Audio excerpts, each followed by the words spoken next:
ओम शांति। आज प्यारे मीठे बाबा के मुरली मंथन की डेट है 7 जनवरी 2023। तो आज मीठे मीठे बाबा ने अपनी लीला के बारे में बताया है। लीला अर्थात ड्रामा, इस बात को हम समझेंगे। और बाबा कहते हैं कि अगर मैं परमात्मा सर्वव्यापी हूँ तो सबकी एक्ट हो जाएगी ना, क्योंकि सबके अंदर तो परमात्मा है। इसको बाबा ने बहुत सारे पोस्ट के बारे में इसको समझाया। फिर बाबा कहते हैं भक्ति करते ही हो भगवान से मिलने के लिए। तो भगवान आए हैं तो उनकी मत पे चलो ना। और संगम युग कल्याणकारी युग है। और यहाँ पे अंधश्रद्धा की कोई बात नहीं है, यहाँ तो है पढ़ाई। हाँ, कोई अंधश्रद्धा नहीं है कि बिना देखे जाने बस कर रहे हैं। ईश्वरीय फैमिली के कौन बनते हैं, बाबा ने इसको बहुत अच्छे से क्लियर किया।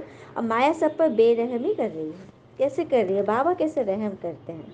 साहूकार का आवाज़ बड़ा होता है। मिनिस्टर के पास जाते हो तो किस तरह से उनको अच्छा लगता है, फिर वो सेवा में आ जाते हैं। और साहूकार लोग बिरला ही निकलते हैं। लेकिन वो आएंगे, अंत में आएंगे। ईश्वरीय संतान एक ईश्वर की फैमिली के हो। और अभी मत मिल रही है। परमात्मा प्यार की छत्र छाया में सदा सेफ रहने वाले दुखों की लहरों से मुक्त बनते हैं, जो अपने श्रेष्ठ चरित्र द्वारा बाप दादा तथा ब्राह्मण कुल का नाम रोशन करते हैं। वही तो कुल दीपक है।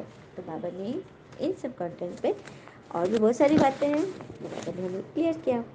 भगवान कह रहे मीठे बच्चे, तुम्हें बाप द्वारा बाप की लीला अर्थात ड्रामा के आदि मध्य अंत का ज्ञान मिला है।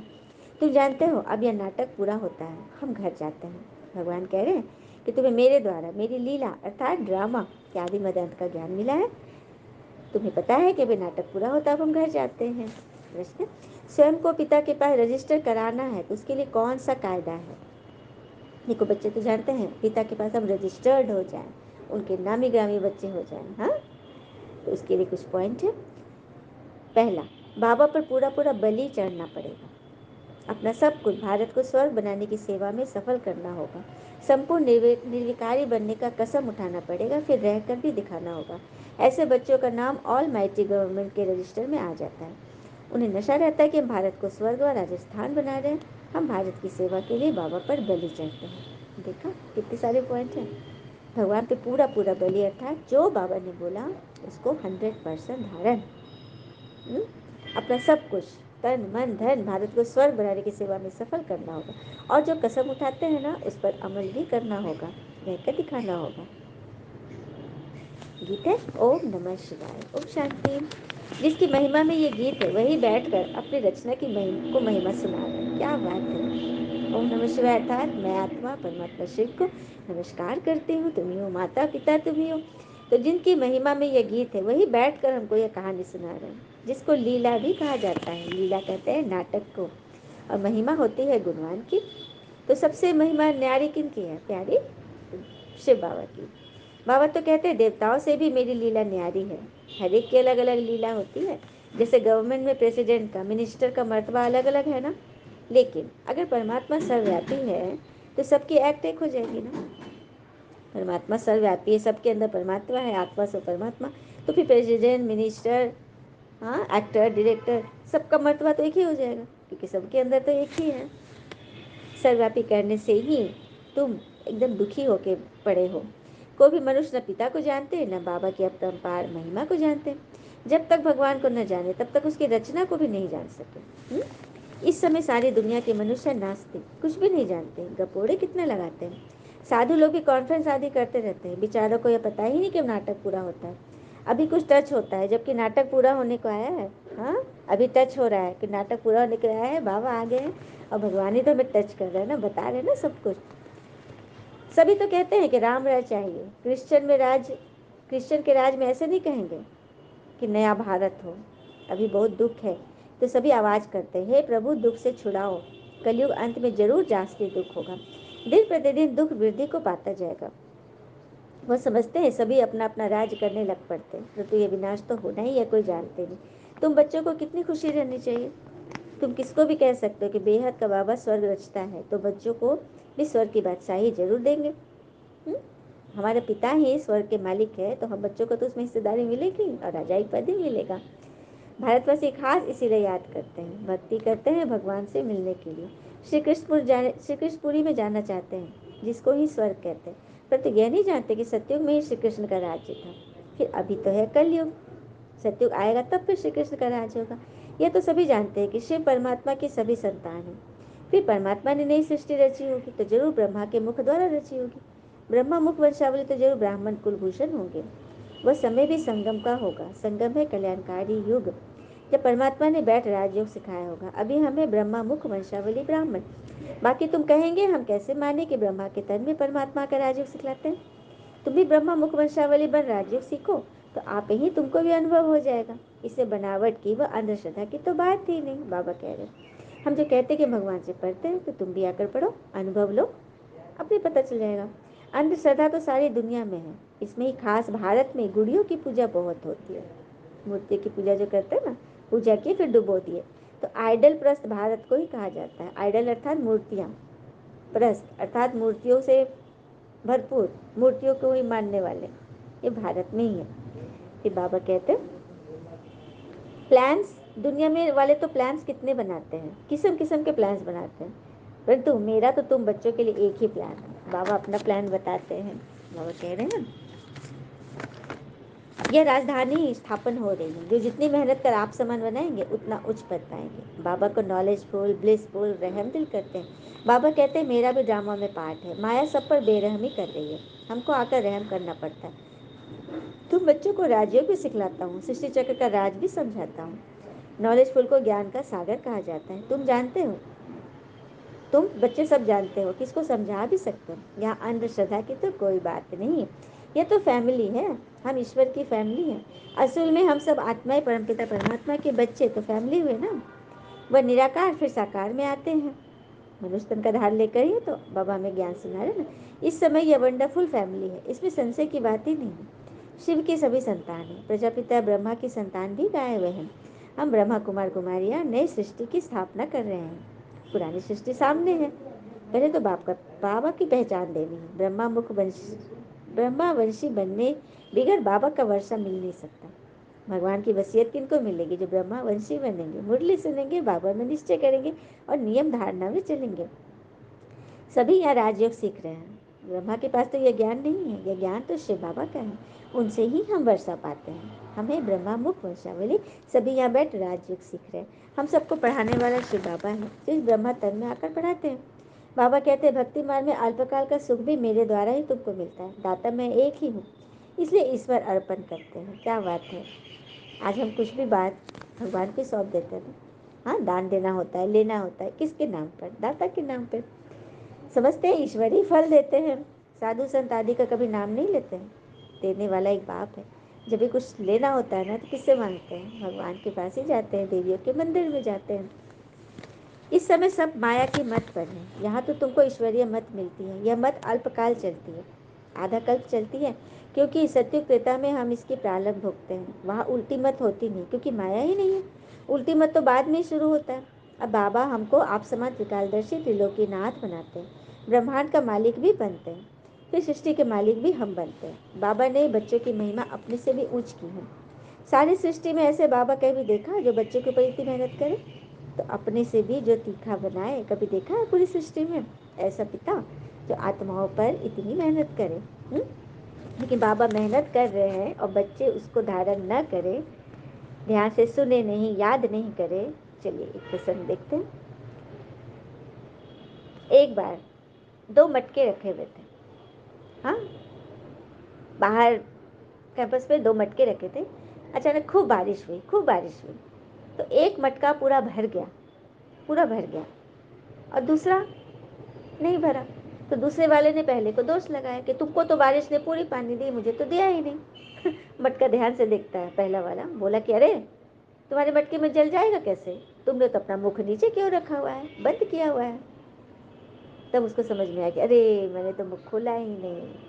वही बात है, जो याद का मन बुद्धि का मुख नहीं खोलेंगे तो ज्ञान बरसात उसमें कैसे होगी? भगवान में निश्चय है, बारिश पे निश्चय था, वो बाहर बाहर था कि बारिश का बूंद पड़ेगा, लेकिन उसने मन बुद्धि ही नहीं खोला। उसी तरह से परमात्मा को जान गए, पहचान गए, ज्ञान भी सुन रहे, लेकिन मन बुद्धि नहीं खुला, कोई धारणा नहीं हुई, तो फिर कैसे फर्क पड़ेगा? यही बात है ना। तो बस मन बुद्धि के द्वार खोलो, बाबा का ज्ञान अंदर लो, और उसे धारण करके कम से कम एक पॉइंट जरूर धारण करो। बाबा कहते हैं बच्चे ऊपर अपनी ऊपर इतनी मेहनत करे तब तो तीखा बने। मैं तुमको विश्व का मालिक बनाता हूँ, ब्रह्मांड का मालिक बनाता हूँ, खुद नहीं भोगता, बाकी दिव्य दृष्टि की चाबी मैं अपने पास रखता हूँ। क्योंकि बाबा को भक्ति मार्ग में जब हम पूजा पाठ शुरू कर देंगे तो भगवान को हमें साक्षात्कार कराने के लिए दिव्य दृष्टि की चाबी का यूज़ करना होगा ना। वो तो पत्थर की मूर्तियाँ हैं, वो कैसे करेंगी? तो भगवान उनके द्वारा हमें साक्षात्कार कराते हैं, ये रहस्य है। फिर बाबा कहते हैं जो मेरा बनते हैं वो प्रिंस प्रिंसेस जरूर बनेंगे। फिर आगे व पीछे, आगे व पीछे ये तो अपने पुरुषार्थ पर है। अच्छा पुरुषार्थ होगा तो सूर्यवंशी बनेगा, नहीं तो चंद्रवंशी। तो उसे प्रिंस को देखकर खुश मत हो जाना कि राजकुमार बन के तो खुश हो गए, राजा तो नहीं बने। तो सब कुछ पुरुषार्थ पर मदार है। बाबा तो हर बात क्लियर कर समझाते हैं, इसमें अंधश्रद्धा की बात नहीं है। यह है ईश्वरीय फैमिली, इस हिसाब से तो वह भी ईश्वरीय संतान है। दुनिया वाले सभी मनुष्य ईश्वरीय संतान है, परंतु वे है कलयुग में, तुम हो संगम पे, क्योंकि वे तो भगवान को पहचानते ही नहीं। ब्रह्मा मुखवंशावली बने तब तो स्वर्ग का वर्षा पाए। तो किसको अच्छी रीति समझाने की मेहनत करनी पड़ती है। बाबा ने रेशियो बताया कि 150 को समझाएंगे तो उसमें से कोई एक निकलेगा, जिसकी तकदीर में होगा वह कोटों में कोई निकलेगा। हाँ, आप समन बनाने में टाइम लगता है, बाकी साहूकार का आवाज़ तो बड़ा होता है। मिनिस्टर के पास जाते हैं तो पहले वह पूछते आपके पास कोई मिनिस्टर आता है। हाँ, जब सुनाते हो कि हाँ आते हैं तो कहेंगे अच्छा हम भी चलते हैं। मिनिस्टर के पास जब जाएंगे तो पूछेंगे आपके यहाँ कौन कौन लोग आते हैं, क्योंकि उसको उठना बैठना ऊंचे लोगों के साथ ही अच्छा लगेगा ना। तो वो पूछते हैं कौन कौन आते हैं, कहो कि हाँ हमारे यहाँ तो आते हैं मिनिस्टर आदि। अभी है राष्ट्रपति जी पहुंचे ना, द्रौपदी मुर्मू, उनके बारे में तो गजब की कहानी है कि बाबा ने कैसे उनको एकदम गिर पड़ गई थी, हाँ बेहोश हो गई थी, डिप्रेशन में थी, उनको बाबा ने कितना ऊंचा पद दे दिया। तो सबसे पहले मन को पद मिला, उसके बाद लौकिक में भी पद मिल गया, राष्ट्रपति पद। और जिस दिन पता है जिस दिन वो राष्ट्रपति बनी ना, उसके एक दिन पहले मुरली में आया था कि राष्ट्रपति भवन भी तुम्हारा हो जाएगा, है ना, याद है सभी को। तो ये है कि भगवान की मत पे चलते हैं ना, वो तो फिर रुकेंगे ही नहीं, आगे के आगे ही बढ़ेंगे। बाबा कह रहे हैं आगे कि मैं बिल्कुल साधारण हूँ। हाँ, यहाँ साहूकार कोई बिरला ही आते हैं, आना है उनको जरूर, परंतु अंत में आएंगे, क्योंकि अभी वो पूरा मस्ती कर रहे हैं ना, सब कुछ उनके रीच में है, सब लोग उनकी बात मान रहे, धन है जन है तन है सब कुछ है, तो वो लास्ट में आएंगे कि मैं आता हूँ अपने गरीब बच्चों के लिए। तुम बच्चों को बहुत नशा रहना चाहिए, उन्हों को समझाना है हम तो भारत की तन मन धन से सेवा करते हैं, तुम भारत की सेवा के लिए बलि चढ़े हो ना। ऐसा फ्लैंथ्रोपिस्ट कोई होता नहीं, अर्थात दानी महादानी। वह तो पैसे इकट्ठे कर मकान आदि बनाते हैं, आखिर यह सब तो मिट्टी में मिल जाना है, ये बात भी सच है। हाँ, छत को कितना गुरूर था कि मैं एकदम ऊंचा बना हूँ, लेकिन जहाँ उसके ऊपर तल्ला बन गया कि वो फर्श बन गया, है ना, इसलिए गुरूर तो किसी का चलेगा नहीं। और हम जो पढ़ाई पढ़ रहे हैं वही तो जाएगी 21 जन्म साथ साथ, बाकी ये सब विनाशी चीज़ें तो यही ध्वस्त हो जाएगी। फिर बाबा कह रहे हैं कि तुमको इतना नशा चढ़ा हुआ है ना कि हम ऑल माइटी अथॉरिटी के बच्चे हैं, हम उनके पास रजिस्टर हो गए हैं। बाबा पास रजिस्टर होने में बहुत मेहनत लगती है, कोई मासी का घर नहीं है। जब संपूर्ण निर्विकारी पने का कसम उठावे तो रहकर भी दिखाए, कई आत्मा कसम उठाती है तो फिर माया ऐसा घेरती है ना, इतने तरह से उसको लपेटती है कि बात मत पूछो, लेकिन उससे भी वो बच कर निकल जाते हैं। तो बाबा ऐसे बच्चों का रजिस्टर करते हैं। बच्चों को बहुत नशा रहना चाहिए कि हम भारत को स्वर्ग व राजस्थान बना रहे हैं, फिर हम उस पर राज्य करेंगे। अच्छा, मीठे बच्चों प्रति भगवान की नमस्ते, हम बच्चों के भी प्यारे बाबा को नमस्ते।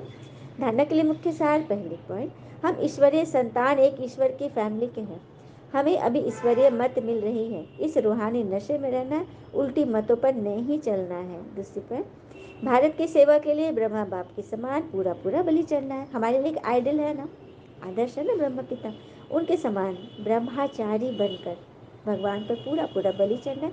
तन मन धन भारत को स्वर्ग बनाने में सफल करना है, पूरा पूरा फ्लैंथरोपिस्ट दानी बनना है। तो बनना है ना सभी को, बता लेते हैं बाबा से। परमात्म प्यार की छत्रछाया में सदा सेफ रहने वाले, दुखों की लहरों से मुक्त भव। परमात्म प्यार की छत्रछाया में सदा सेफ रहने वाले, दुखों की लहरों से मुक्त भव। जैसे कमल पुष्प कीचड़ पानी में होते भी न्यारा रहता है, और जितना न्यारा उतना सबका प्यारा है, ऐसे आप बच्चे दुख के संसार से न्यारे और बाप के प्यारे हो गए। यह परमात्म प्यार छत्र छाया बन जाता है, और जिसके ऊपर परमात्म छत्र छाया है उसका कोई क्या कर सकता है। इसलिए फकुर में रहो, नशे में रहो कि हम परमात्म छत्र छाया में रहने वाले हैं। दुख की लहर हमें स्पर्श भी नहीं कर सकती। दुख की लहर स्पर्श कर रही है, था परमात्म छत्र छाया से बाहर निकल गए, छतरी से बाहर निकल गए तो माया की बारिश में भीगोगे भीगोगे। तो बारिश में भीगना नहीं है, माया की तूफान चारों तरफ है, तो छतरी के अंदर आ जाओ, सेफ्टी में आ जाओ। परमात्मा याद की छत्र छाया, श्रीमत की छत्र छाया में रहोगे तो कमल पुष्प जैसा कीचड़ में रहते हुए न्यारा और प्यारा। स्लोगन, जो अपने श्रेष्ठ चरित्र द्वारा बाप दादा तथा ब्राह्मण कुल का नाम रोशन करते वही कुल दीपक है। जो अपने श्रेष्ठ चरित्र द्वारा बाप दादा तथा ब्राह्मण कुल का नाम रोशन करते हैं वही कुल के दीपक हैं। देखो, हर एक घर में कुल देवी देवता होते हैं, तो हम उन्हीं के तो वंशज हैं, उन्हीं के वंशज हैं। अच्छा, ओम शांति। शुक्र है मुझे बाबा, वो बाबा के प्यारे प्यारे बच्चे।